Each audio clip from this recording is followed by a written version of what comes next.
Hey guys, welcome back to the channel. Today we are going to talk about what happens if you rent the house forever. And when I say forever, for the next 25 to 35 years, you do not buy a house and you only rent, versus where you will be placed if you actually buy a house in the next 30 to 35 years. What is that break-even point where renting stops making sense?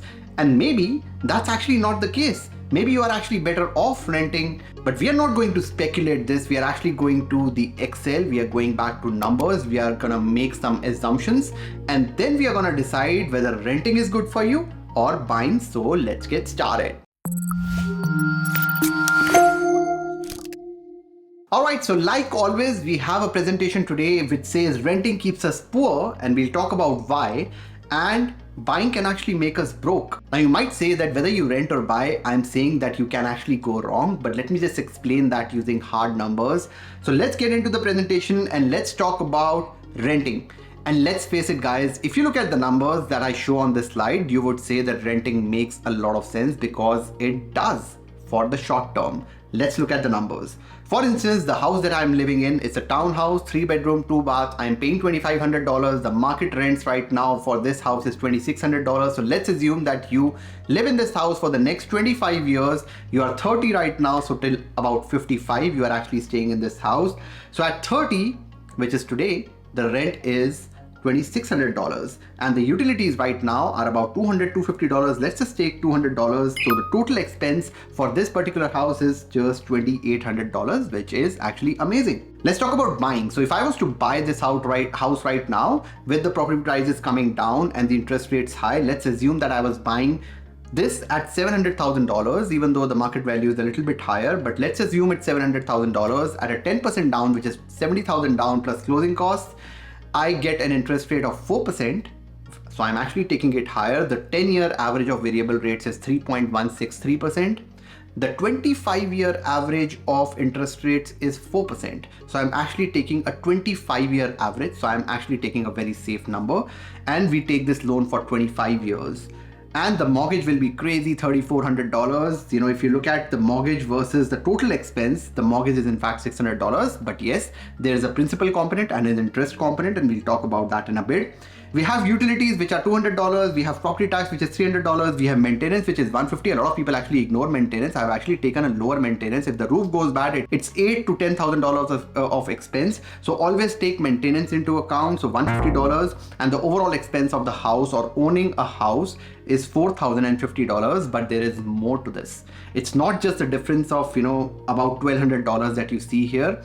You also save, when you are renting, you also save money on down payment. So that will be about $70,000. And then you have closing costs because you have to move, you have to do land transfer tax and all that. That closing cost is about 1.5% if you are a first time home buyer of the house value. So you actually end up saving $80,500 if you continue to rent and you do not buy a house, which is amazing. Now, if you invest this for the next 25 years without putting a dime into it or taking a dime out of that account, and it grows at 10%, and I'm taking a very high number of 10%. The average returns are nowhere close to that if you're not an active investor. If you are an active investor and if you're looking for deals and if you are diversifying your portfolio into stocks, you need to know how you're doing that. But let's just assume that you make a 10% return if you're renting. You make $872,000 by the end of 25 years. So that $80,000 will actually increase tenfold, and that is crazy. And that's not all. What if you actually invest the difference as well? So you are actually paying $2,800. If you bought the house, it was $4,000. You invest that $1,250. And if you invest that $1,250 every single month on top of the $80,000 that you invested in the beginning for 25 years, you will actually end up with $2.6 million. Now there's a caveat in this, and this 2.6% is nowhere close to the return that you will get even if you invest at 10% year-on-year return. I'll talk about that. And if you look at the right side, which is buying, because you're not investing every single month, you did not invest the $80,000 because you actually put it in your house, you will have $0 in investments. You will have a paid off house, and we'll talk about that in the next slide. But that actually gets me to question, why do people actually buy real estate? Is it just FOMO? Is it because other people are buying? Because the numbers actually don't make sense. You're actually much better off renting if you look at the last slide, and the answer actually lies in inflation. So let's go to my Excel, which is a little bit crazy. Now this is the Excel that I created, and let's talk about that. So this is for the next 35 years. So M1 basically means month 1, month 2, month 3. So we are in month 1 right now, and we are paying $2,600, $200 in utility, total expenses $2,800. But because there's inflation, and right now the inflation is anywhere between 8%, the government estimates say 8%, but the real inflation is about 16 to 27%. We talked about that in our last video. If you have not checked that video out, do check it out. The link is in the description. But what happens is that even if we take a 3% inflation year over year, which is the target, but we never achieve that. But even if we take 3% inflation, what would happen is next year your rent will actually increase to 2,678. It will no longer be 2,600, but it will be 2,678. And we go down and down and down. It keeps increasing, $3,000, $3,100, and we go down and down and down. Everything keeps increasing. The utilities are increasing, and by the end of 300 months, which is 25 years, you are with a payment of 5,692.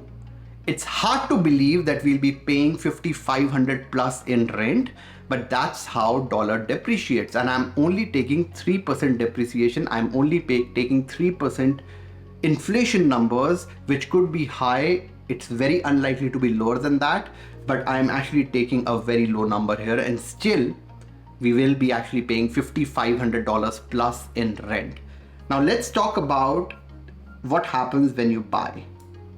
Now I'm gonna unhide the sheet, and let's talk about buying. So $3,400 is the mortgage payment, $200, $300 is the property tax, then you have maintenance, then you have $150. If you add this, it's $4,050 in total expense. That is awesome. Let me just hide this for a minute, but that is a little bit high. But what happens is that you do not change your mortgage amount.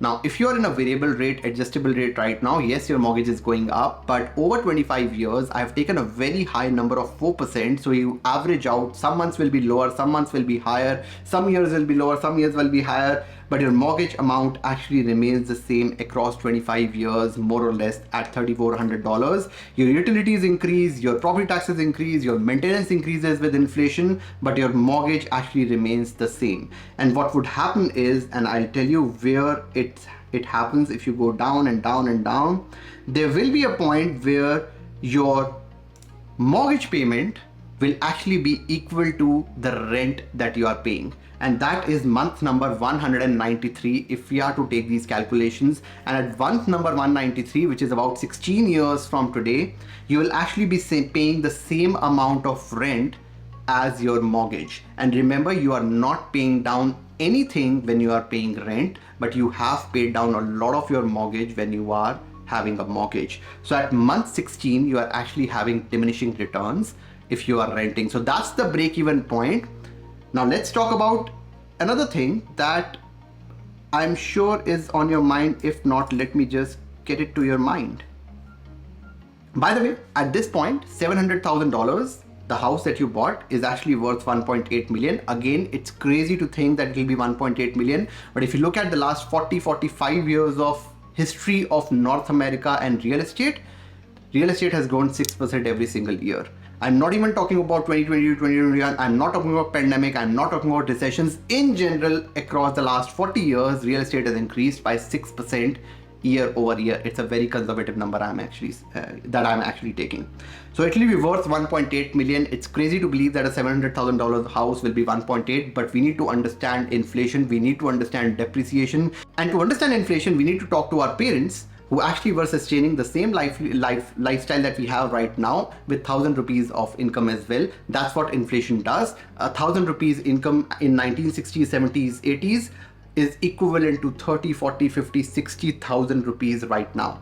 And that's how inflation actually works, and we need to understand that. Now let's also talk about investing the difference. The $2.6 million that we talked about in our slides, that was the number if we assume that there's no inflation and the rents are actually don't go up, and it's a $1,200 difference across the 25 years. That's not the case. What would happen is that yes, you invested $81,000 in the beginning, then you invested $1,250, which is the difference between buying and renting, and that actually reduces as we go on and on. This actually comes down to $500 and $300. The difference is actually coming down because the rent is increasing, the mortgage is almost stationary, and the gap is actually equalizing.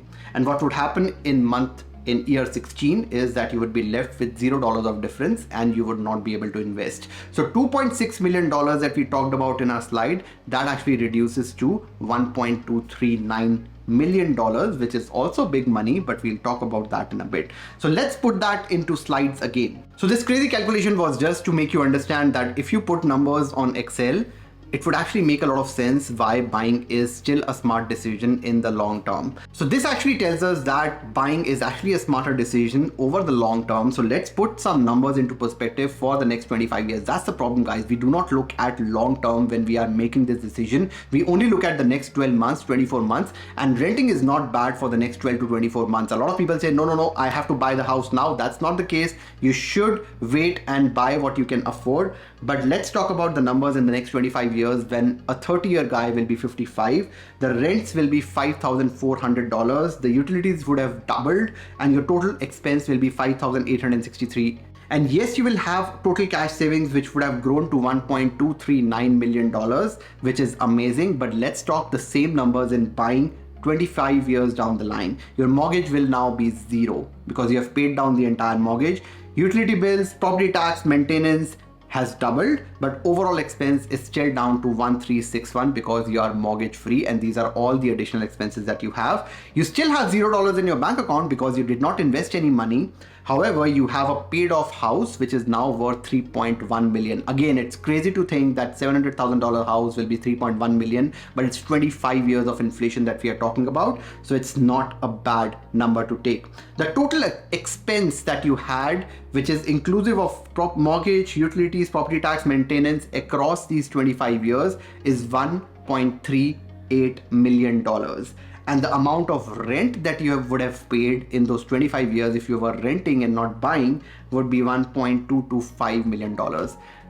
Yes, you would save $150,000 if you rent forever for the next 25 years, but you also have to now pay $5,800 a month versus $1,300, and that's a massive difference. Now let me make things more interesting. Now just imagine that this renter is actually paying the rent to this person who actually bought the house, because these are the same houses, one has bought, one is renting, right? All this rent is being paid to pay off these $1.3 million. The difference is just $150,000 over 25 years. That actually translates to just $500. So in $500 a month, this person who bought the house actually owns a 3.1 million all paid up asset. And I'm not even including utilities, because as a renter, you'll be paying the utilities across 25 years. So this number is actually lower. It'll be close to $350, $400 a month. And that's the beauty of investing in real estate. The equation is simple. Why does all this happen, right? The equation is absolutely simple, and we need to understand that, and I'll try to put it as simply as possible. This is your mortgage payment. Mortgage payment, irrespective of inflation, will remain the same. It will go down, up and down. If you have a variable rate mortgage, that's fine. But overall, the mortgage payment remains almost flat. And the problem is that the rents actually keep increasing, and there's a point where the mortgage payment actually is lower than the rent, and it's sometime in the future. In our case, it was in 16 years. And the mortgage balance, because you are paying down your mortgage, is actually going down, and the equity of the house, the value of the house, is actually going up. So what happens is, over 25 years, you make cash flow, which is the difference between the rent and the mortgage payment, and you actually build equity as well, which is the difference between the paid down mortgage and the value of the house. This is a simple equation. If we understand this, it will be so gold. Now in this example that we took, we said that you are doing this for 25 years. So a 30-year person will be 55. What if you live another 10 years? What happens then? Let's talk about it, right? So let's talk about, the difference of, you having more expenses. Now, if you live for another 10 years, a renter, the rent will actually increase, the overall expenses will actually increase to $7,100. Yes, even if you do not invest a dime after 16 years, your investments that you made, the $80,000 plus the monthly investments that you were making of the difference, that would have grown to $2.75 million. So you have a net worth of $2.75 million.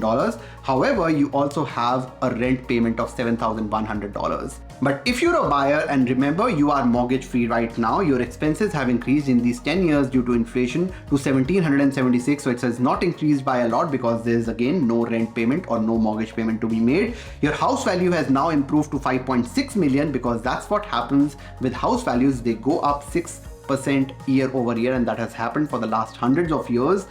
And now, if you invest the difference as a homeowner versus a renter, this difference of almost $4,500 for the next 10 years, when you are 55 to 65, you would have $1.1 million when you are 65.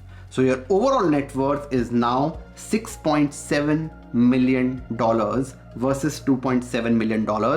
And if you are a renter, you will have a rent payment of $7,000 versus if you are a home buyer, your overall expense of shelter will be less than $2,000. And that's the reason why buying makes a whole lot of sense. And you might say that these numbers are made up.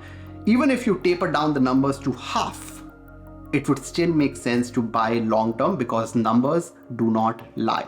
Now, does buying always make sense? No. And there are a few reasons why if you buy wrong, you can actually be broke. That's what I started with, right? Number one is if you buy too much house. I talked about the rule of 35. I talked about why your expenses of your primary house should be less than 35% of your net income. That is still holds true. You do not want to make it 55% of your net income because then you can go broke. If one of you lose your job, if you're not protected enough, it's really difficult to sustain that kind of house. So do not buy too much house. Number 2 point is buying in locations with no intrinsic value. Now, we actually sometimes try to buy in places just because it's cheap. We should not do that. That's why I like Kitchener, because Kitchener has an airport, Kitchener has Costco's, Kitchener has intrinsic value, it has universities. So always buy in locations that would make sense and appreciate at least the 6% level that we talked about. Buying without research is another reason. I research properties for 4 to 6 months before buying. I did that with my pre-construction. I did that with my condo. A lot of people were asking how many condos we saw before we put an offer. 22 is the answer. So if you're buying a house, you need to do proper research and you need to be able to form a team that actually helps you in that research. The 4th point is not saving pennies on the dollar. You're making such a massive purchase. You should not make decisions for $100, $200, $300 on this purchase. Always get an inspection done. It's worth it. It's just $500 to $600. Do not try to save that. Always get a good lawyer. I see a lot of people actually saving on lawyer cost and trying to read status reviews, status certificates on their own. Do not do that. Do not save pennies on the dollar because then you can actually fall into a big trap. The 5th point is not having the right team together. I see a lot of people not going with a good realtor because they're not paying any cash back. That's a massive mistake. You will get $4,000, $5,000, $6,000 of cash back, but you can also land up in the wrong property in the wrong location. Now, a lot of people have been asking, is it not the mistake to buy on the peak of the market? I don't think so. Yes, you could have bought cheaper now, but it actually doesn't matter. Now, this is a chart for 2008 crisis, 2008, subprime crisis that happened. Now, if you bought the house at this peak, you would still be up almost 50 to 60% in 10 years, 10 to 12 years. And that's not a bad return even when you bought at the peak. And that's what happened in January and February. If you bought at that level, over long term, if you believe in the intrinsic value of real estate, you cannot go wrong. And sure, if you would have bought, at the bottom, which was 2011, 2012, or the bottom that we are, seeing, and the market is actually declining right now. If you buy there, you actually stand to gain a lot more, but that's not the biggest mistake that people make. You will go broke for all the other 5 reasons and not because you bought at the top of the market, as long as you bought what you could afford. Guys, I am doing this calculation after 2 years again because 2 years from today, I actually made the same calculations when I was thinking that I would be renting forever. And it did not make sense for me because I do believe in intrinsic value of real estate, and I do believe over long term, I would always gain from real estate because land is scarce. Money is unlimited. Everything else is unlimited. Cars are unlimited. This mouse is unlimited. You can make more of this, but land is scarce. And that's the reason why real estate always goes up over long term. But that doesn't mean that you have to jump into real estate today. It's okay to rent for the next 12 to 24 months till the time you are in a position to buy a house with the rule of 35 that we discussed, and I'll keep discussing this on this channel. I hope you liked the video. That's all I have for today. मिलते हैं अगली video में, तब तक के लिए bye bye.